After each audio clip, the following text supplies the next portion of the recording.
This is I'd say this is the big day, but this is a big day. So I'm gonna read what I posted in a forum. Kind of give the background of this. In case you didn't get the 5,000 influencer videos and whatnot, the Helix Stadium will include showcase features, which many of which are normally done by the playback engineer. That's the guy that playback, whatever backing tracks are there. Usually there's cues along the timeline that like switch effects, switch lights, switch other cues to play. What did I put? Yes, that's a thing, and a very, very critical thing to many modern bands, and likely 100% of any band playing stadium level shows, or, actually even smaller in stadiums, the lighting department and the production manager. Things like auto switching scenes on the mixer, or presets, or snapshots, or stomps on the pedal boards, click playback, cues playback, stinger and sound effects playback, all with definable events on the timeline. Stem separation, which is kind of incredible. Basically a DAW in your pedal board, right? Digital audio workstation. So I have a little bit of problem with the way the stadium's being released, but no, never mind that. People may be envious that what you normally have to take a computer for to the gig are being done by the stadium's pedal board. I don't know if the showcase is there at launch. People have already received theirs, so we'll see. And maybe the thinking goes, if I have to bring a computer anyway, why not just play guitar through it too?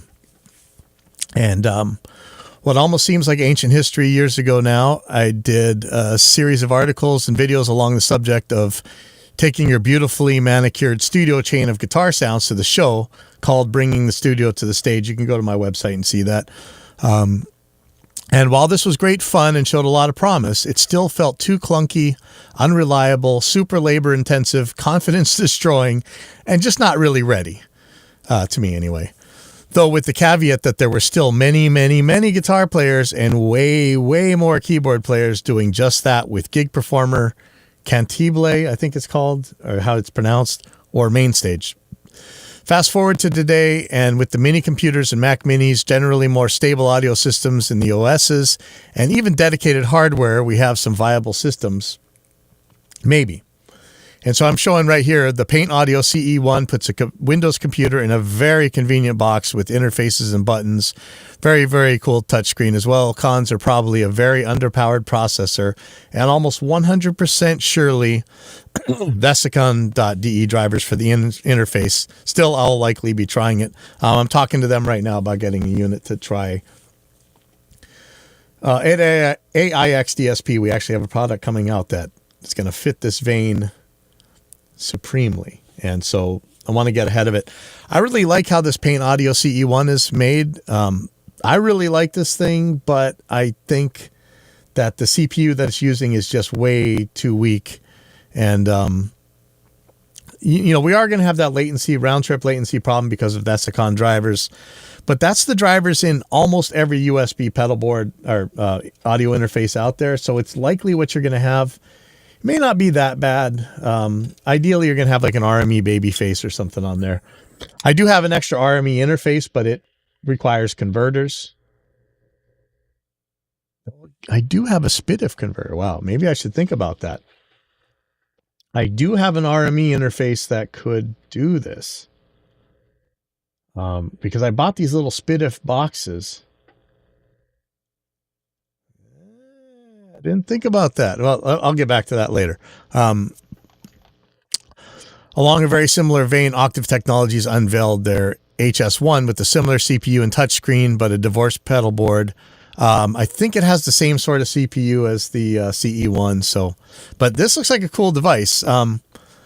I don't really want a divorced pedal board. I kind of like having them both on the same thing, but man, either one of these will work great.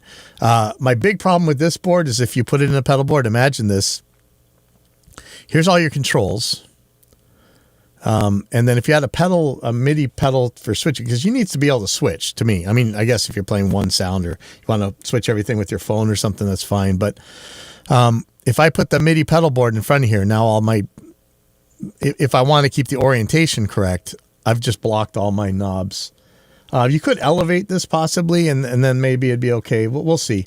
But what I'm doing, I found a used M1 Mac Mini for peanuts on Facebook Marketplace and decided to try my hand at my own. I'll be using Gig Performer, Helix Native, likely Jam Origin MIDI Guitar 2 and 3, maybe Tone X, and definitely a very cool product my company will be releasing in the Tone X-ish sort of vein soon. So there's another hint. We haven't talked much about this product, maybe actually at all. Might be the only one spilling the beans and I may be getting in trouble, but that is, you heard it from the horse's mouth? I don't know. So far, I'll be basing it on a Focusrite 4i4, so I'm not getting away from the Desiccon drivers either. Real deal should be an RME Babyface or similar. Behringer FCB 1010, likely to be replaced with the Paint Audio MIDI Captain as way smaller. Some expression pedals, a Shure PSM 300 for in-ear monitors, and now a Line 6 Relay G50 for guitar for wireless. I'll definitely need a touchscreen monitor, but for now I'll be trying out the Luna display for the iPad, which can turn the iPad into the primary monitor. There's some security concerns I have with that I really need your guys' help on. Has to do with how it auto logins and stuff, but I would love some help with that. And here's how I have it kind of laid out as an early picture from at home. Oh, wow. So this is before I got dog hair all over it. So my little dog sheds a fur coat, a human-sized sweater worth of hair every day, and it's all over. You'll see. Learning Gig Performer, especially the scripting, has been pretty tricky for me, but I'm getting there.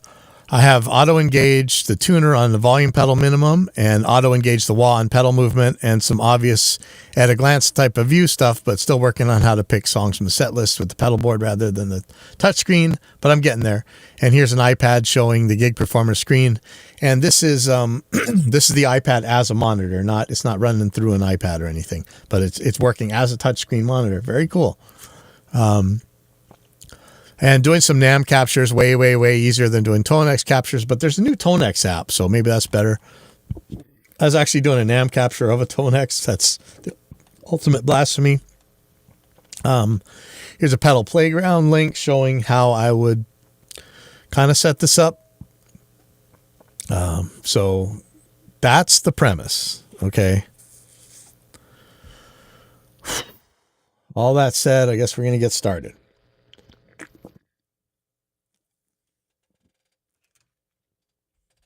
So grab the pedal board.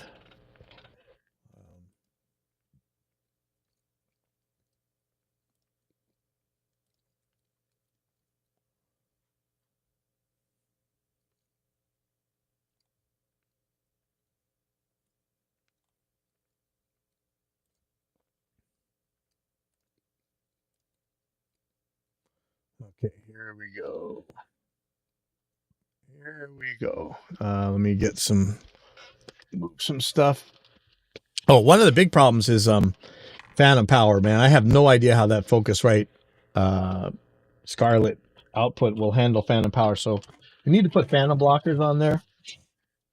And I realized that I don't really need my phantom blocker on my FR on my main pedal board. So I pilfered it from there as a Triton Audio one. You know, these things are $50. I don't want to have to buy more of these than I need, right? But the main one to the PA, look, you don't know what the sound man's going to do. You don't know Murphy's Law, like how things are going to play out. So it's best just to be safe with the phantom power stuff. And people tell you phantom power won't hurt anything. It can. Yeah. I mean, it really depends on how the device is. You know, it's sad that with the Helix, or the device you paid $1,500 for, it doesn't have phantom power blockers. This one definitely won't unless Focusrite's built it in there. But let me start grabbing stuff.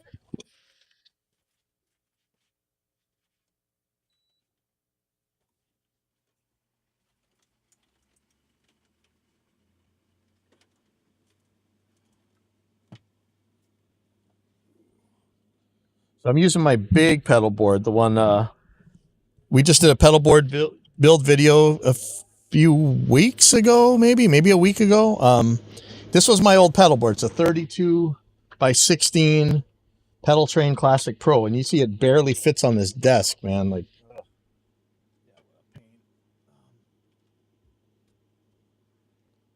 Let's see. So, okay.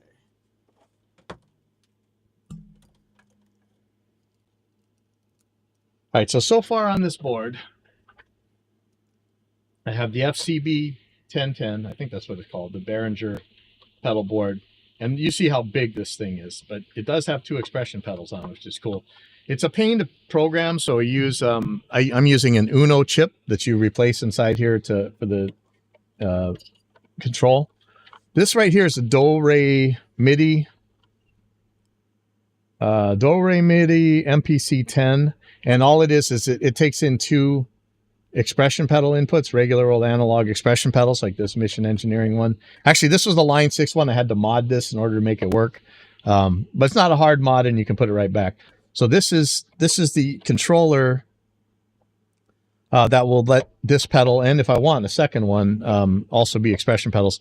I want 3 pedals. I don't really need them, but like I want to use the first one. It's just wah, nothing else. And it's an auto engage. Second one, so far right now, how I have it set up, this is going to be volume. And when you pull the volume all the way to the down, it's going to pop up the tuner on the screen and mute the output. So that it serves a couple different purposes. And that means I get to take the tuner away from one of these switches. And that's the thing about Gig Performer. Gig Performer is the software that I'm going to be using to control this. It allows you to do some incredible stuff, but right now I have this big mess here. And I am waiting on my panels from FedEx. They're coming from Bestronic, and they're going to be the same kind of patch panels that I have on the other pedal board. Really makes life easier. And that's kind of how things are going to be hooked up. For right now, I'm going to take this Do-Re MIDI controller off, and I might be modifying this pedal board actually, because I made a switch. This was actually for the bringing the studio to the stage project, and what it allowed me is to either pick power from the AC or power from a battery, because I wanted to. The original thing in bringing the studio stage was like as few wires as possible, and so as much as I could make battery powered or wireless, I was, but now just kind of trying to make it all in one. So this is the CME MIDI to USB cable. I hope this doesn't break, because a lot of this isn't fixable, but this takes the MIDI out of my FCB 1010 and converts it to USB, which can be used by the computer. All right. So I'm taking off most of this stuff. Yeah, I think the first thing I want to do here is not even pedal board related. I just want to get this MIDI pedal and make it this. It's not bad, but this switch kind of sticks out. Everything's kind of in the way. Like I really should have gotten right angle DIN connectors and stuff. That would probably help. But this particular switch is in the way, so I think I want to take that off. So let me get the pedal board off, and then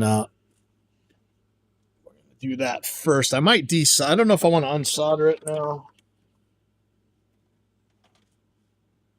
Like I said, I'm waiting on FedEx to bring my patch panels. Okay, so I'll take this guy apart. That's gonna be our first thing we do. Wow, dog hair everywhere.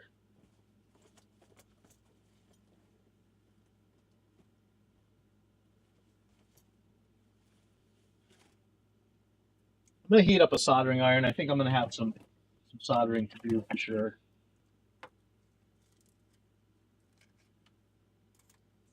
And as usual, I have no room up here to work, so I'm gonna put the soldering iron in a very dicey spot. Probably melt through all my cables, and dogs and cats will be living together and all that stuff, whatever they say on Ghostbusters. Let me get my solder sponge wet.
Okay.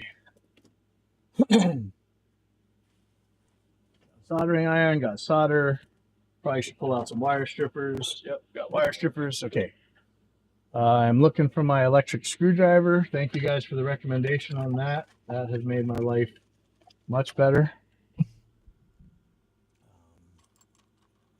See if I can find my smaller tip. And yeah, man, these rocket sockets are awesome. I love these things so much. It's so cool for working on guitars and stuff. I guess they sell them for working on pedals, but man, they work great on guitars. It's absolutely awesome.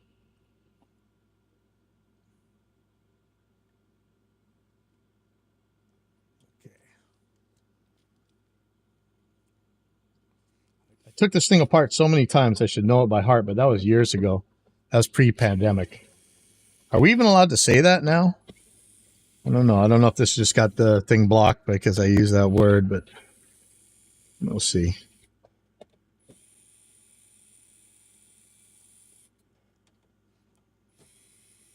I actually fried this thing's fuses and stuff so many times when I was doing this the first time. That's the thing. This thing has a fuse in it, you know. I think it's, I can't remember if it's 5 volts or 9 volts that'll actually power it. So it's kind of weird that it needed that, but you know, better safe than sorry, I guess.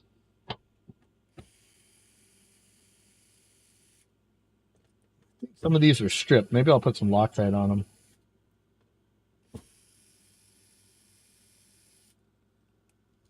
Now, do I need to take the middle ones off?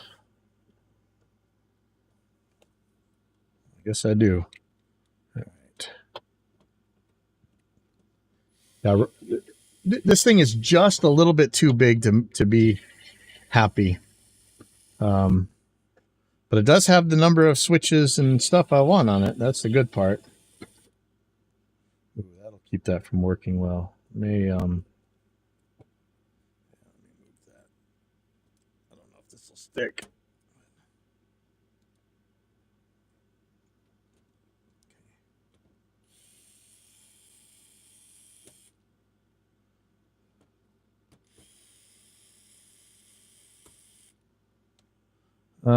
Okay, I hope the longer ones are for the sides. I think that makes it, yeah, longer ones for the sides, shorter ones for the inside. I think there's a ground right here. I remember. So here's my switch. So I could pull it in there and just drop it inside in case I ever want to use it again. That would be the lazy way to do it. I am not above the lazy way of doing things. But I think I may just unwire it. So here's, I can't remember how this is go. So that's the power for the whole board. This is, one of these is going to be a battery. Yeah, it's like a DC input I put in here somewhere.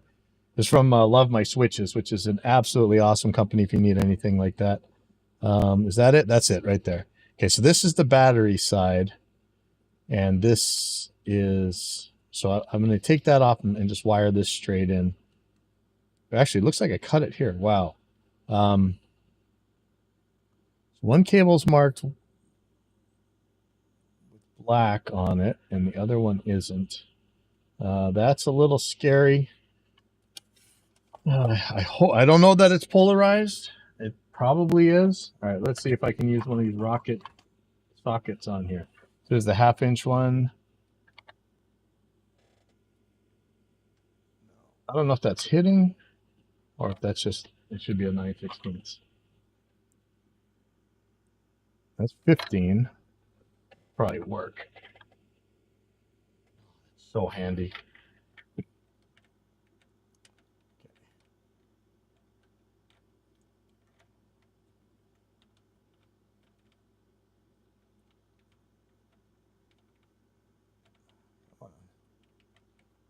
I could just stick it in here and tape it up so it doesn't hit anything.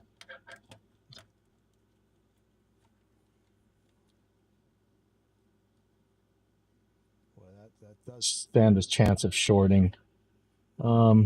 You know what? I'm going to take this ground off. I keep being lazy about that too. Let me just take this off.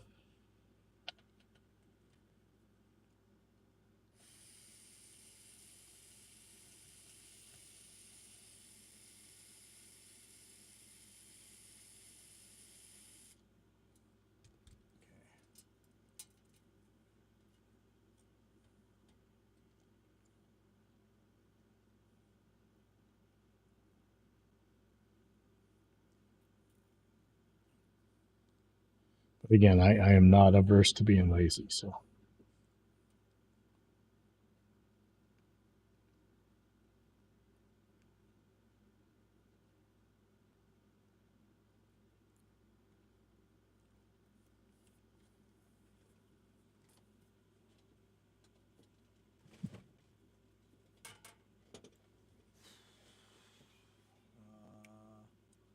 So I want some shrink wrap. Where is that? There we go. We need some scissors.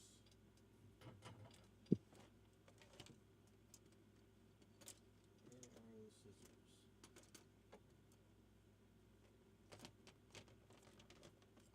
I don't see scissors, but I'll make do. Okay.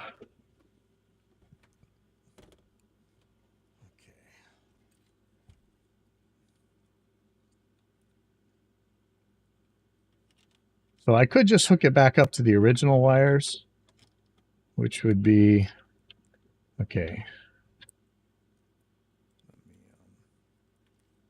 I'm pretty sure I marked these correctly, so I can probably just run it. Interesting, they got like a ferrite bead. Is that what that is? Oh, and before I used to tape this up so I could push the MIDI jacks all the way in, but I don't need that anymore. Okay, so that side is... Yeah, see, the problem is there's no... Oh, there's a little bit of black line on here so I can tell, but man, that is not confidence inspiring. All right. Yeah, no shrink wrap. I just taped it, I guess. That was before I had an Amazon account, I think. And that was such a crazy journey, and kind of want to... Now I'm taking it again. All right, I'm just going to strip these back a little bit. Should be plenty of length. If not, I'll lengthen it, but I think it'll be plenty. Oh, yeah, there's plenty. All right. I don't even know that I want to unsolder this. I might just...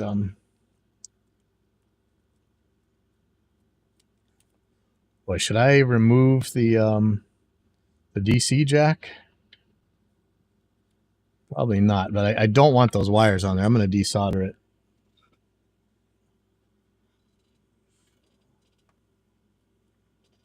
I still haven't ordered a new soldering iron. I'm going to run these WLC 100s or whatever.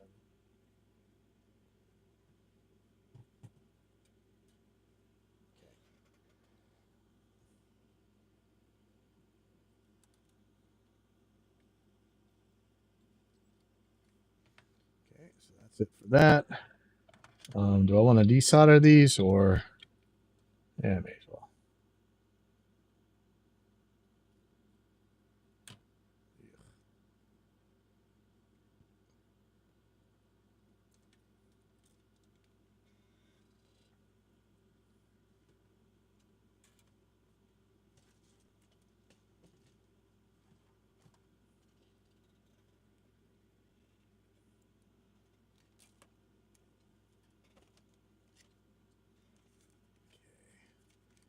Probably be rerunning these, so may as well get it ready.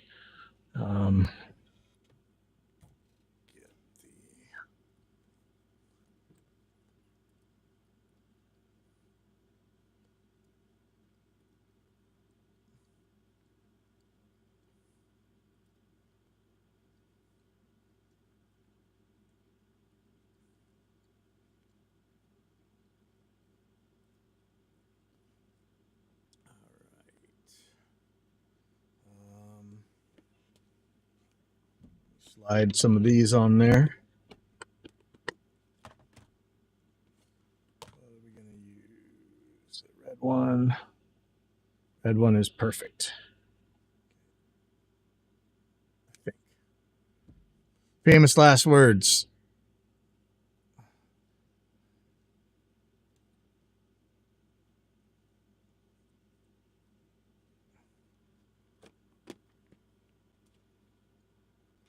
Actually, if I twist these, that size is definitely not going to work. But that's okay. Make this work.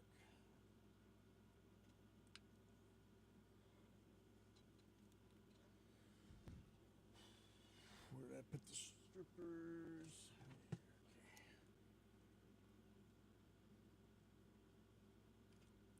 Make this very short.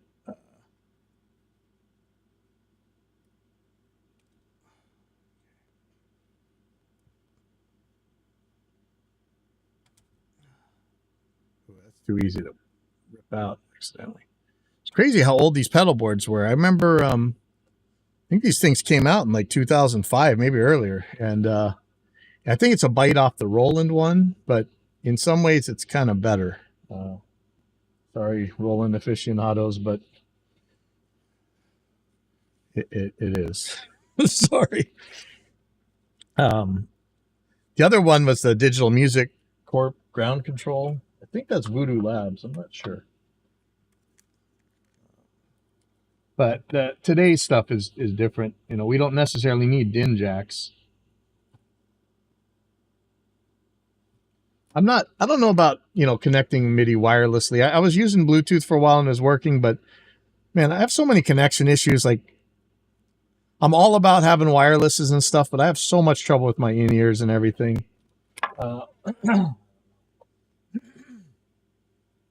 And it's not like I walk really far from my pedal board. Like, I could just stay plugged in.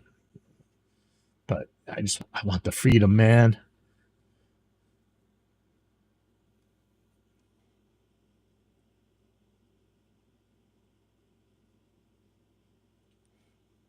Let me see if that's going to work with this size shrink wrap before I bother going further. Oh, barely. I do have a heat gun here, but that works pretty good. Okay.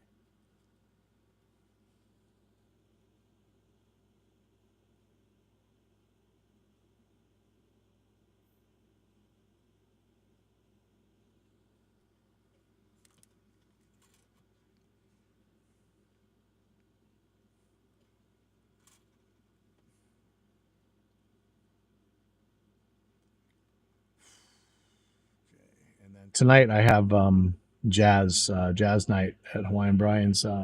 Jabari will be playing. I'm not sure who else. And we had a really big successful one last month, I think. Jabari and Kanma. So, like I say, this is part one, man. I still haven't even received the other thing from FedEx yet. So, and maybe it doesn't come today. But aside from that, I have pretty much everything I need for this build. I think I have to order Jam Origin MIDI guitar too. That seems to be one that really is going to work well for this. I'm looking at anything I might be able to shorten. So I got a 90-degree plug for this. That should help a lot. I actually got a 90-degree USB plug for my other pedal board. I'm somewhat regretting taking the better, in many ways, Shure PSM 300 in-ear system off my big pedal board, but it's so much smaller. I know it's only 28 by 12 and a half rather than 32 by 16, but that 16 square inches or so, it makes such a huge difference to me. Like, the pedal board just felt too big, but then at the same time, I'm kicking myself like maybe it's less reliable, it's not as handy, but it just feels less scary because it's just smaller. And the Helix Stadium is even smaller than that. If we really get those tariff checks, maybe I'll buy a Stadium. I don't know. I was going to buy one for sure, no matter what. But man, the way Line 6 is releasing this one's a little bit weird to me. And because we're making this product, I do need to make sure I'm able to show how you would run this on a computer. And as ugly as the old Behringer FCB 1010 is, I think this really is going to be the Cadillac build, at least at the beginning. Later on, maybe you're going to have a more powerful computer. But The M1, oh man, you guys know how I feel about Max, but I'll tell you, the M1 has been plenty strong. I haven't run a Reaper session that I couldn't run on that. I know my desktop is more powerful, my Windows desktop, but the M1 seems to have enough power. The real problem here is going to be the drivers for the audio interface. To me, I think so far it's all run just fine. I've been running it. I think I had it at 64, but because of the latency, I'm going to put the PSM 300 on here so that I won't get that converter hit. Although I think it is digital, it just doesn't have that much latency compared to the X5 units.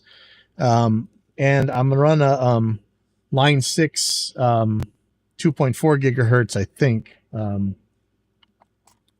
guitar wireless, so that I'm already picking up some latency. However, my other board had a Tonex in the loop that added latency, and had a keyboard player pedal in the loop, which added latency. So I think it's going to be a little bit better, but man, the audio interfaces can't hold a candle to the most of the pedal boards, at least the Helix and the Axe-Fx and the Quad Cortex. Their round trip latency is, it's not nothing, but it's not anything to worry about, especially if you ever have any digital pedals in there. Compared to a computer interface latency, it's nothing. Absolutely nothing.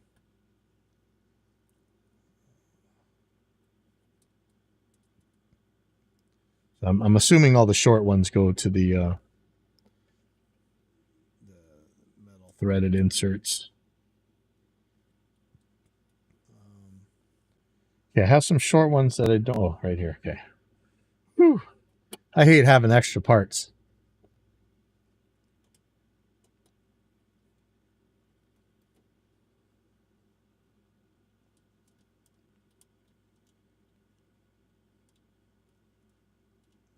Just a short one? No, that's a long one. Yeah, I should probably throw some green Loctite on here, but I think it'll be okay.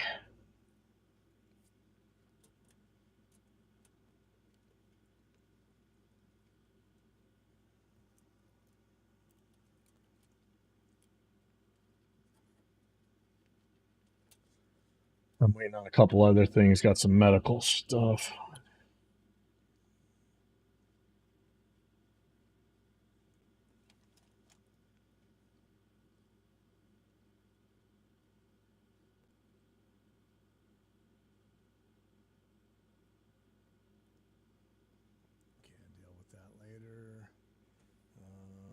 Is that everybody? Okay, let's start tightening these screws.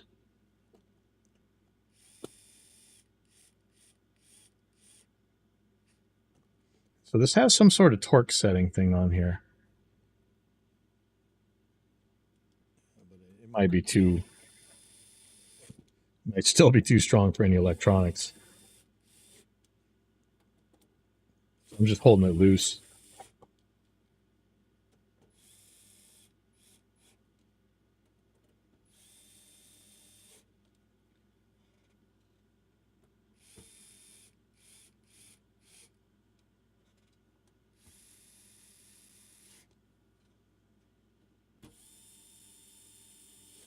I'm not super worried about the torque sequence here.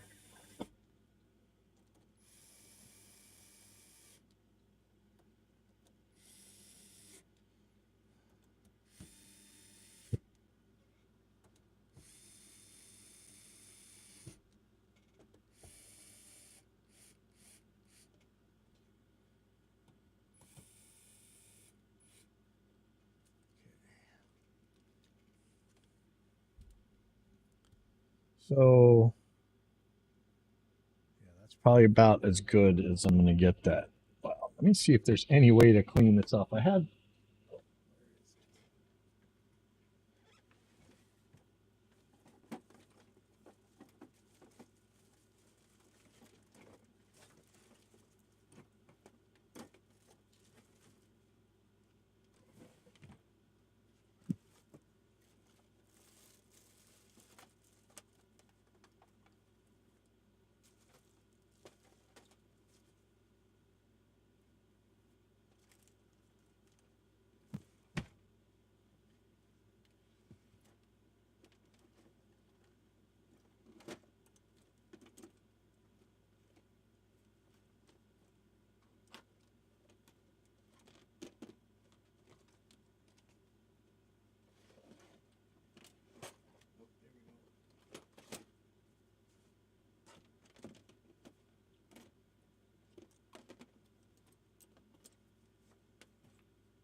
None of this stuff matters anymore. I should clear all that out.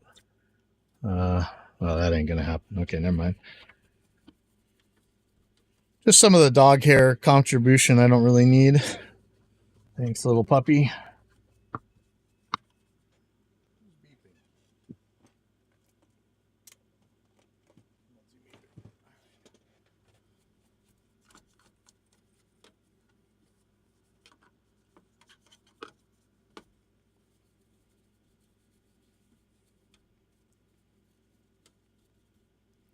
Yeah, eventually I'd like to scrub all that off, and these numbers aren't really any help anymore, but that's okay.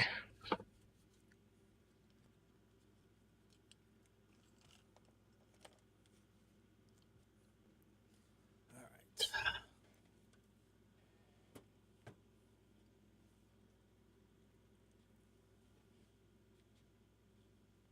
Oh boy.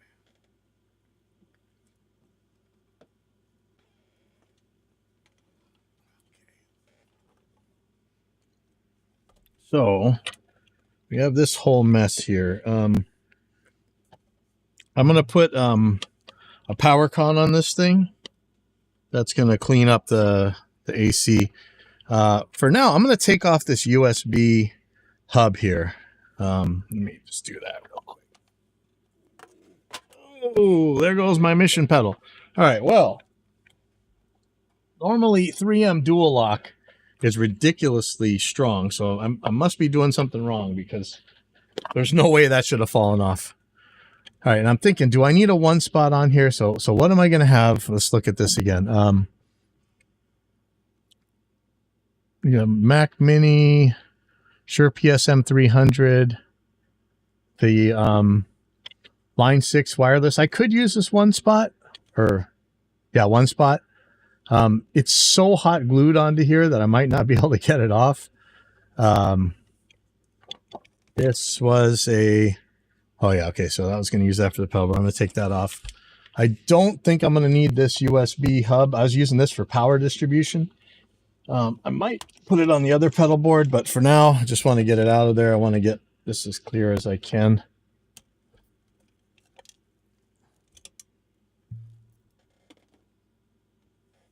This guy has been incredible, so I ordered another one. I really like it. I got it off Amazon. It's got 4 USB spots on it, but don't think I need this. There's only one hole on this. Interesting. Oh, I guess I tried it one time. I never put 2 on there. That's right. Okay, let me see if I can get this out of there. I could put the hot glue gun on there to heat. The soldering iron on there to heat this, but that's going to make a mess that I probably don't want. I do have a hot glue gun I could just use to heat the side. Maybe we'll try the soldering iron. Let's see. Oh, excuse me. Yeah, a hot glue gun, way too much stuff. Whoa! Speaking of which, that just came off. All right. Man, this is so much hot glue on this thing. And I could leave this on here because I am going to be using it to power, or I need to power the wireless somehow. But I was just going to use the Line 6 one for that. Yeah, let me get a screwdriver in there. Ooh, now I smell glue. Yay.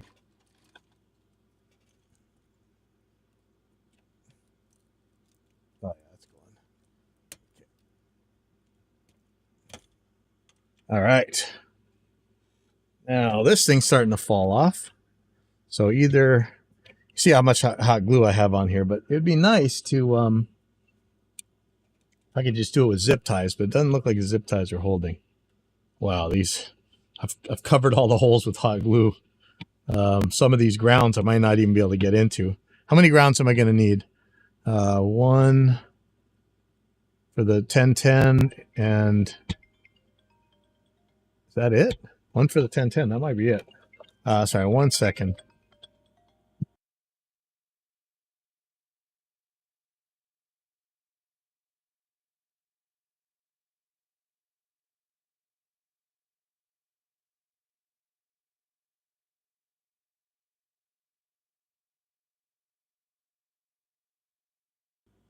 All right. I'm going to get off for a second. I'm going to be back for part 2 in a bit.